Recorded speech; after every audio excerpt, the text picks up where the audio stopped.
Good morning 6th class student.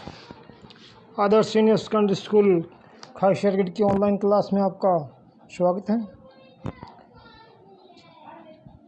पहले video के अंदर आपने पढ़ा था इतिहास का इकाई भाग 2 इतिहास लेसन नंबर फर्स्ट कब कहाँ और कैसे।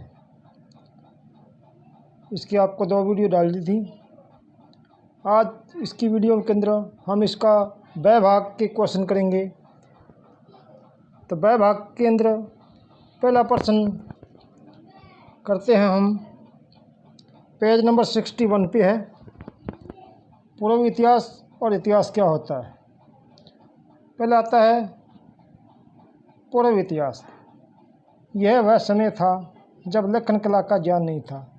इस काल के बारे में सूचना हमें वस्तुओं जैसे औजार, बर्तन, शस्त्र आदि से मिलती है। कहने का भाव यह है कि पूर्व इतिहास वह समय था जब लेखन कला का कोई ज्ञान नहीं था। हमें केवल पुरानी चीज़ों के बारे में ही जानकारी मिलती थी।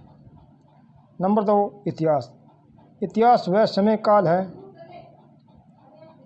जिसके लिए अभिलेख उपलब्ध है, जैसे पत्थरों पर शिलालेख, धार्मिक लेख। तो इतिहास क्या होगा। इतिहास समय का वह काल जिसके अंदर अभिलेख उपलब्ध है, यानी लिखी हुई चीज़ें उपलब्ध है, जैसे पत्थरों के ऊपर शिलालेख लिखी हुई थी और धार्मिक पुस्तकें लिखी हुई थी। ये था इतिहास और पूर्व इतिहास। अब आता है आगे पेज नंबर 63 पर शिलालेख। चौथा पार्ट है शिलालेख क्या होते हैं। वीडियो के अंदर अगर आपको कम दिखता हो तो पेज नंबर 63 पर है बुक के अंदर शिलालेख।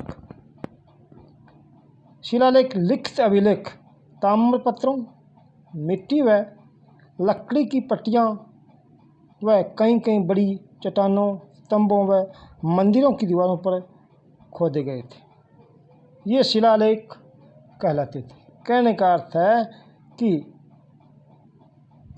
इतिहास के अंदर जो अभिलेख हाथों के द्वारा ताम्रपत्र, मिट्टी या लकड़ी की पट्टियाँ या मंदिरों की दीवारों के ऊपर जो चीज़ खोदी जाती थी उसे शिलालेख कहते थे। शिलालेखों का अध्ययन पुरालेखा शास्त्र के रूप में किया जाता था। कभी कभी वे स्थान जहाँ ये शिलालेख खोजे गए हैं शासक के प्रकार के बारे में सूचना प्रदान करते हैं, जैसे अशोक के शिलालेखों पर राजा व तंत्र के संदर्भ में हमें महत्वपूर्ण तिथियां, कला के नमूने व विभिन्न शासकों के आपसी संबंध के बारे में भी बताते हैं। ये यहाँ तक है। आगे आता है ब भाग का तीसरा प्रश्न पेज नंबर 62 पे है। हस्तलेख। किसी राष्ट्र का हस्तलेख क्या होते हैं, ये क्वेश्चन है। हस्तलेख किसी राष्ट्र का अतीत पूर्वजों के हस्तलेखित अभिलेखों से ज्ञात किया जा सकता है।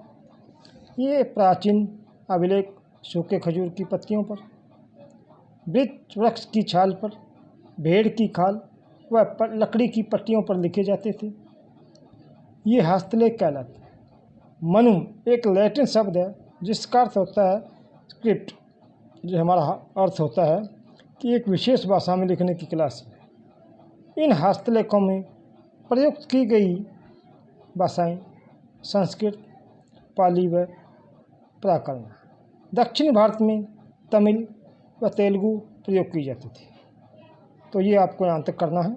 इसके अंदर पूछा था कि हस्तलेख क्या होते हैं, इसके अंदर कौन सी भाषाएं प्रयोग की जाती थी। तो हस्तलेख मैंने आपको बता दिया और इसके अंदर भाषाएं कौन कौन सी प्रयोग की जाती थी वो भी आपको मैंने बता चुका। आगे आता है इसी पेज नंबर 62 पर है ब भाग का 5वां प्रश्न। पुरातत्व शास्त्र से क्या तात्पर्य है, यह भूतकाल के अध्ययन में किस प्रकार सहायक है।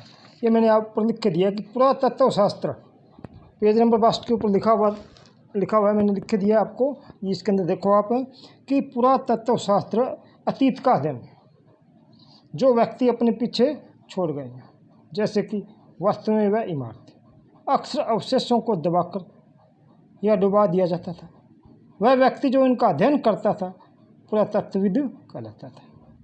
ये उन लोगों के जीवन का पुनः कल्पना करने का प्रयास करते हैं जो लंबे समय पहले अतीत में रहते थे। खुदाई से मिले साक्ष्य हमें प्राचीन समय के लोगों के बारे में अनेक बातें बताती हैं। प्रत्येक खोज एक कहानी बताती है तथा सभी खोजें मिलकर एक अतीत को बेहतर समझने में हमारी मदद करती है। इसलिए पुरातत्व शास्त्र हमारे लिए अति महत्वपूर्ण है। ये थे वह भाग के क्वेश्चन, ये आपको लिखने हैं। इसका वह भाग का चौथा प्रश्न हमने नहीं किया, बाकी सारे कर दिए। ये आपको नोटबुक पे लिखना है। धन्यवाद।